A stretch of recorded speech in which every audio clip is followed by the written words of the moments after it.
आज ही डाउनलोड करें और अपने पसंदीदा शोज का आनंद लें।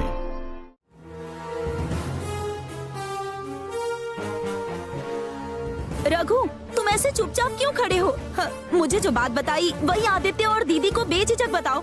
तुम इस तरह से खड़े हो तो ये लोग मुझ पर ही शक कर रहे हैं। रघु, तुम इस तरह खामोश हो, इसका क्या मतलब है? जवाब दो।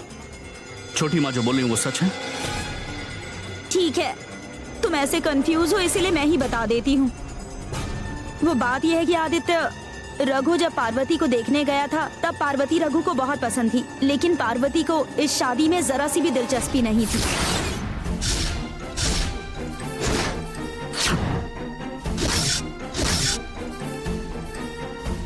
रघु से उसको शादी करनी ही नहीं थी, इसलिए उसने शादी को रोकने की बहुत कोशिश की, लेकिन रघु ने उसकी बातों पर ध्यान नहीं दिया। लेकिन शादी के मंडप में पार्वती ने रघु को धमकी दी कि अगर रघु ने पार्वती के गले में मंगलसूत्र बांधा तो वो जहर खा के मर जाएगी। दीदी, रघु बेचारा इस बात से बहुत परेशान हो गया। और इतना ही नहीं, पार्वती ने रघु से ये भी कहा कि तुम मुझसे शादी नहीं कर सकते, अगर करनी है तो मेरी लाश से करना। अब आप ही बताइए कि रघु बेचारा करता भी तो क्या। रघु ने इस बारे में बहुत सोचा कि उसकी वजह से एक लड़की की जान ना जाए और इसीलिए मंडप से भाग गया।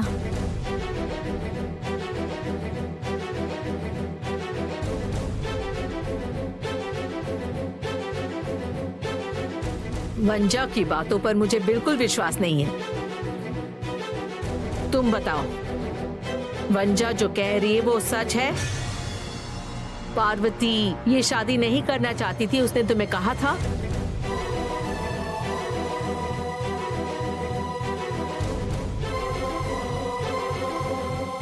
बोलो रघु, पार्वती ने तुमसे ऐसा कहा था क्या? हाँ सर, वंजा मैडम जो भी बोल रही है वो सब सच है।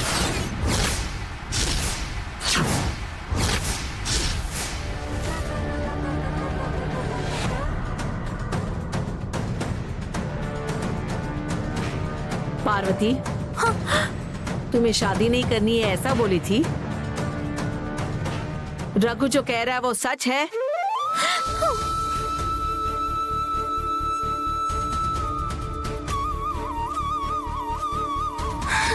रोना बंद करो और जवाब दो पार्वती। रघु जो बोल रहा है वो सच है क्या? बोलो पार्वती।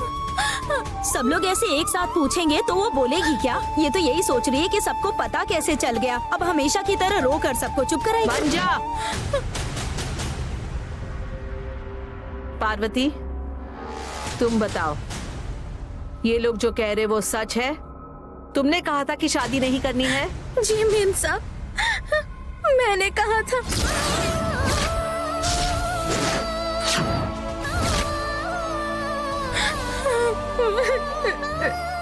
पहले तुमने मुझे विश्वास दिलाया और फिर मेरी ही पीठ पर वार कर दिया।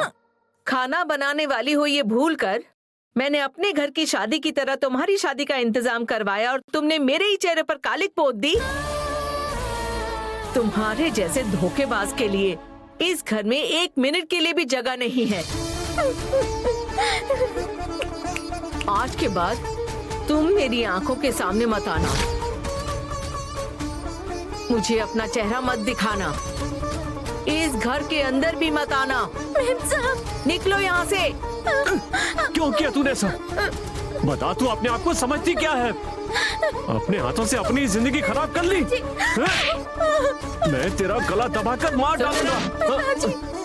मेरे सामने ये सब मत करो। पहले अपनी बेटी को यहाँ से लेकर जाओ। आज के बाद ये इस घर में दिखाई नहीं देनी चाहिए।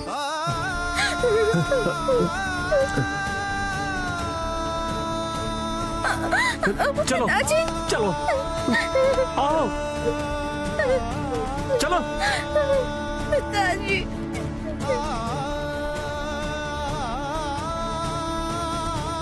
ए, तुम अब तक यहाँ क्यों खड़ी हो?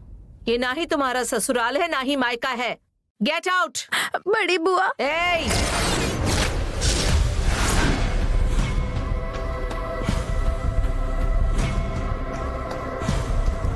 अगर दोबारा इस नाम से मुझे पुकारा तो खाल उधेड़ दूंगी, याद रखना।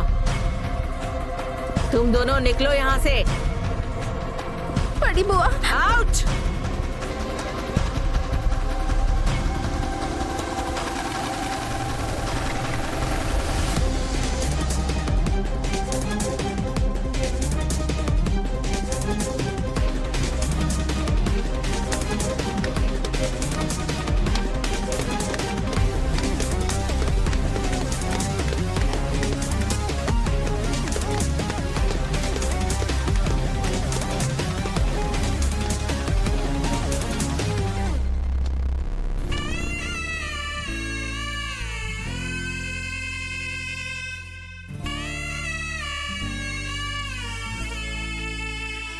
मालकिन के खिलाफ तू ऐसा कोई काम नहीं करेगी, इस बात का मुझे पूरा भरोसा था, पर तूने मेरे भरोसे पर पानी फेर दिया। तुझे अपनी बेटी कहने में मुझे शर्म आ रही है। शादी हो जाने के बाद कहीं तुझे इस घर से जाना ना पड़े इसलिए तूने ये सब किया है ना? लेकिन अब मालकिन ने तुझे घर के अंदर आने से ही मना कर दिया। अब क्या करेगी तू? इस तरह की घटिया हरकत करके तुम सिर्फ हमारे ही नहीं बल्कि अपने पैरों पर भी कुल्हाड़ी मारी है। मालकिन के मान सम्मान इज्जत प्रतिष्ठा सब पर तूने कुल्हाड़ी मारी है। चल रहे? नहीं पिताजी, पिताजी, नहीं पिताजी। मेरा ये चेहरा देखकर ही मालकिन ने हमेशा तुझ पर तरस खाया है। आज के बाद तू मुझे पिताजी मत कहना और मुझे अपना चेहरा भी मत दिखाना। पिताजी, पिताजी, पिताजी।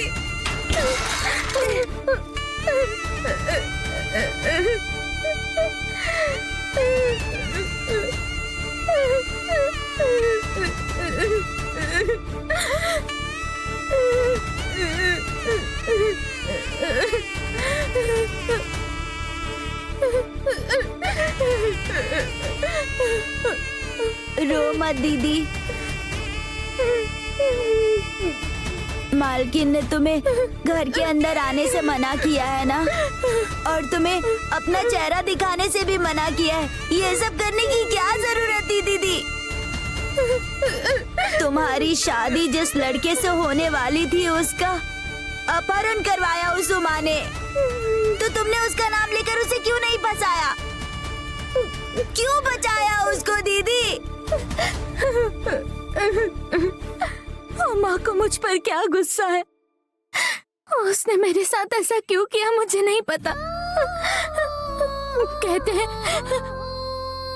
कहते हैं कि जोड़ियां ऊपर से बनकर आती है, इसलिए उमा और रघु की जोड़ी भी भगवान ने ही बनाई होगी। और यही कारण है कि उन दोनों की शादी हो गई और वो साथ हैं। मैंने जो बात कही ही नहीं, उसके बारे में रघु झूठ बोल रहे हैं। ऐसा अगर मेम साहब को बताती तो मेम साहब गुस्से में आकर रघु को गोली मार देती और मेरी वजह से उमा का सुहाग उजड़ जाता। एक लड़की के लिए उसका सुहाग ही सब कुछ होता है गणेश, और मैं एक लड़की होकर उसके साथ ऐसा कैसे करती? मैं ऐसा पाप कभी नहीं कर सकती, इसलिए मैंने सबके सामने ऐसा कहा।